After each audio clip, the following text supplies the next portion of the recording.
have you ever felt anxious? Like I just felt, oh, mic is not working. All right. It was not a trick, but. So have you ever felt anxious, angry, stressed, frustrated, irritated? I'm sure you must have gone through these various emotions at some point in time in your life.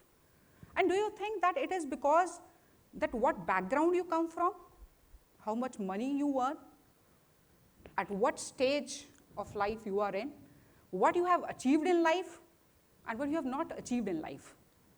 The most important thing is that how you handle these emotions, how you manage these emotions. Different people have different mechanism of managing these emotions, what they go through in their life.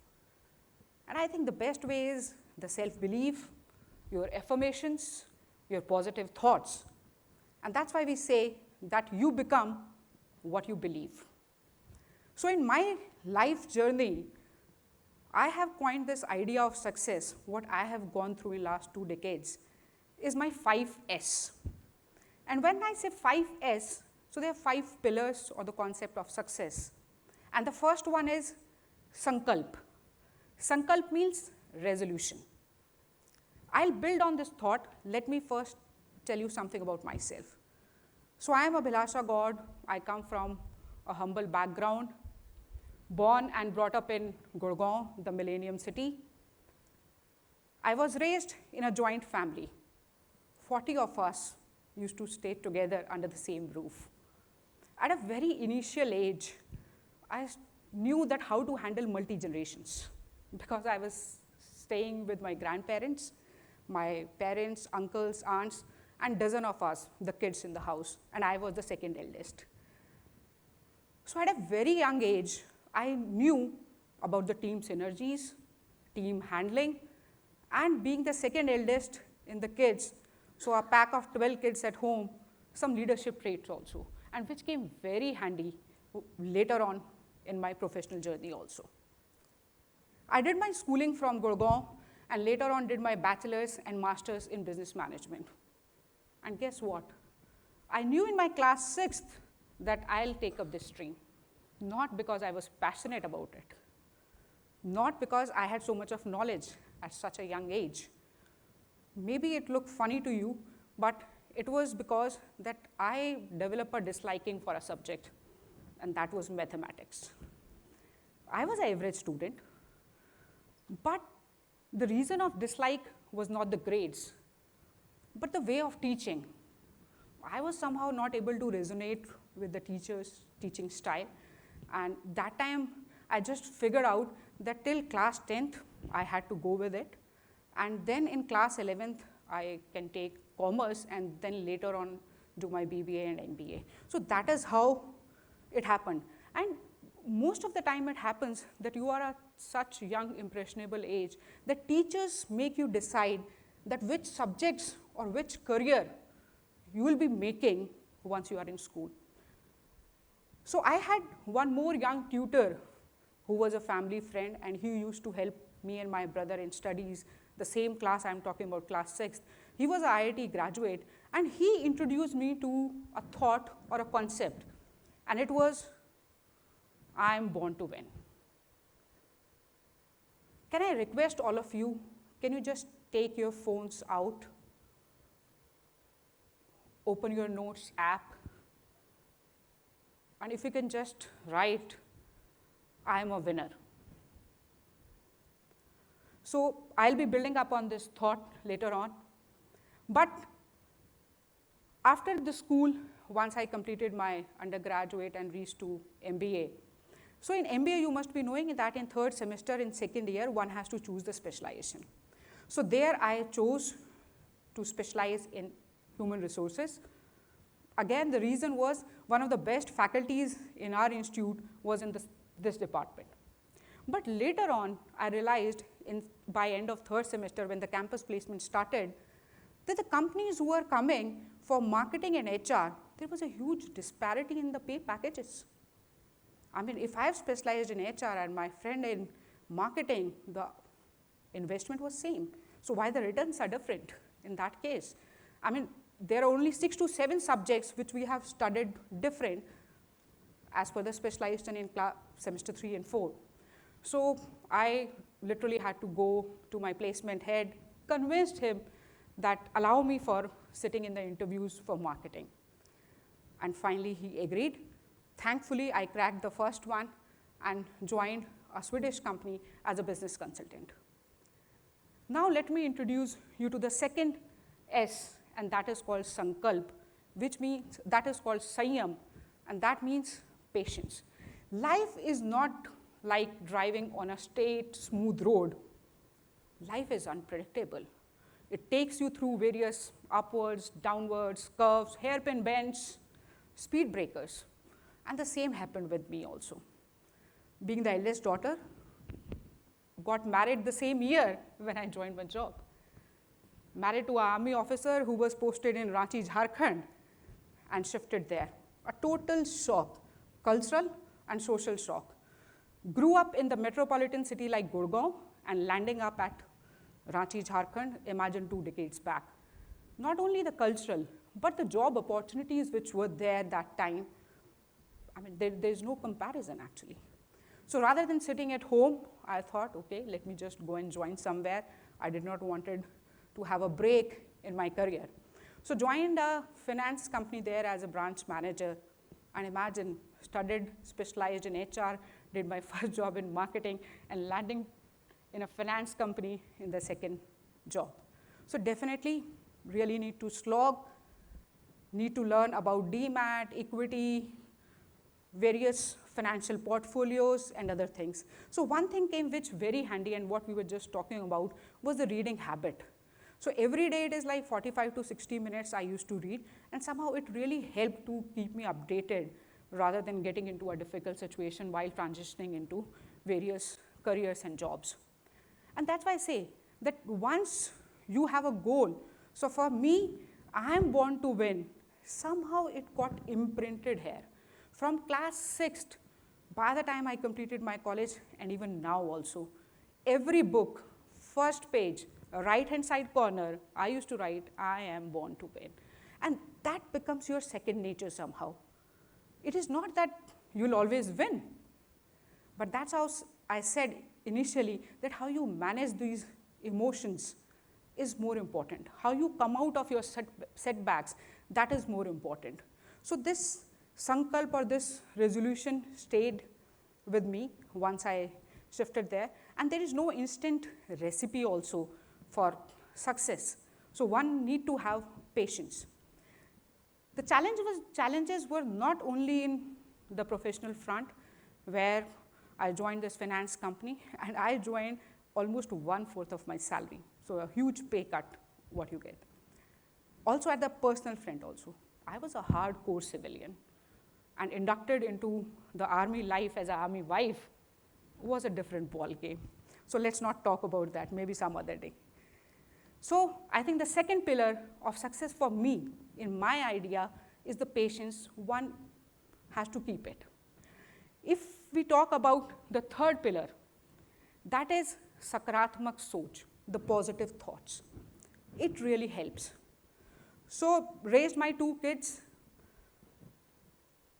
shifted almost 8 times, lock, stock, barrel, the entire house across the country, different transitions in the job, even joined academia for some time as when the kids were young, later on transitioning back to corporate, breaking the glass ceiling, stereotyping of age, gender, geographies. I come from a non-tech background, but reaching to a leadership position, that too in tech industry, was quite a challenge. And it was not easy. So same way, your life will also be unpredictable. As I said, it is not a smooth road. But one has to keep resonating and visualizing what sankalp you have done or what resolution you have taken with the patience in your heart and positive thoughts in your mind. Let me just tell you one more instance. When we were in Ranchi, so first time we had to go back to our hometown in Gurgaon, and it's an annual leave what we have in army, so a 30 days leave. So I planned everything, packed my house because we were leaving. So evening we had to catch the train, and morning my husband came and told me, sorry, because of some unavoidable reason, the leave got cancelled. And I was like, I got all those emotions, frustration, stress, anxiety, anger, almost all of them.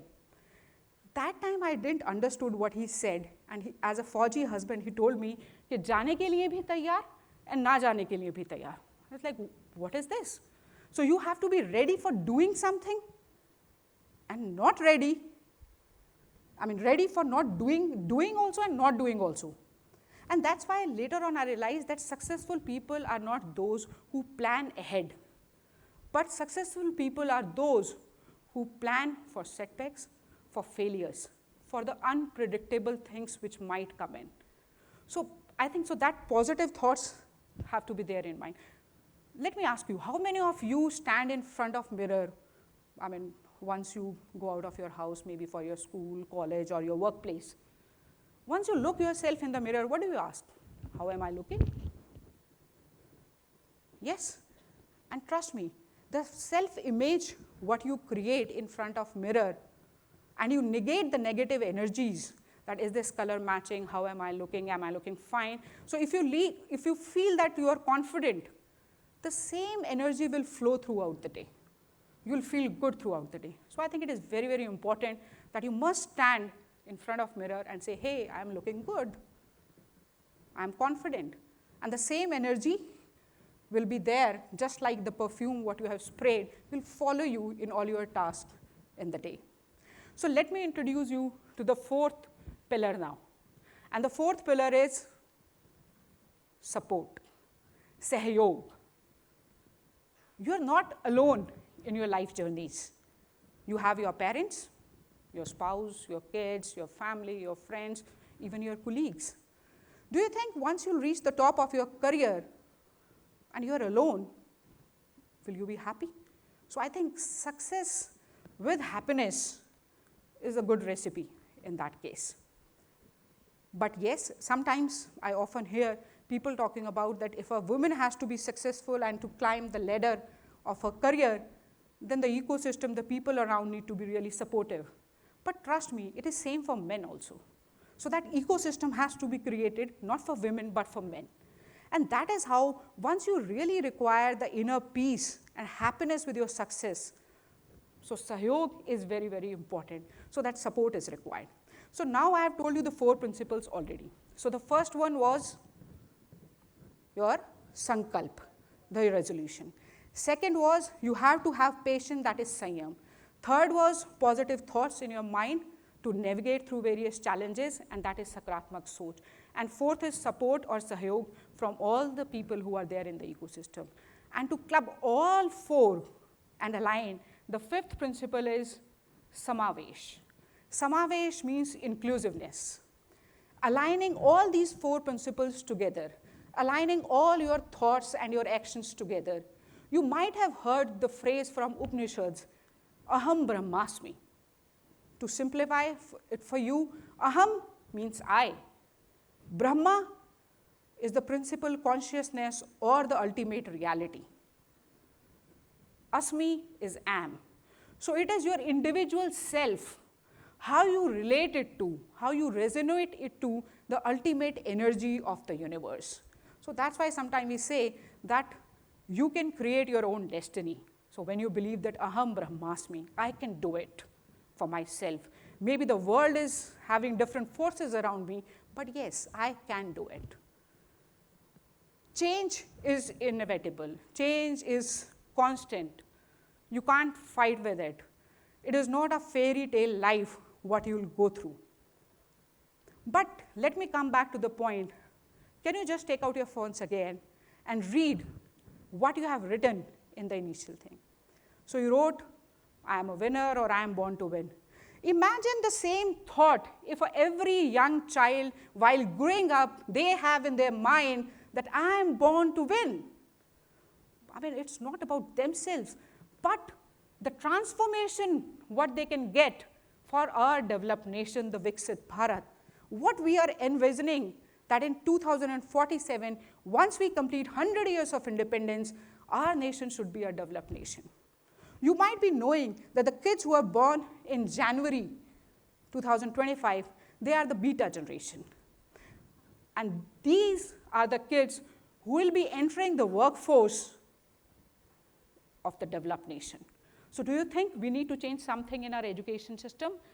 Because at my times, we entered the computer labs with shoes out, as if I'm entering into a puja ghar. But the generations, the exposure what generation X, Y, millennials, or alpha had is something different. But I think if we really want to reach to that developed nation, Viksit Bharat stage, I think few things we can change, and we can change the ABCD. And when I say ABCD, I literally mean A for apple, B for boy, or C for cat. You know why it started? It was easy for a parent or a teacher to tell the child that this is the object, you learn it, you relate it, and you learn alphabets. What if we want to keep the pace with the technology the way it is evolving?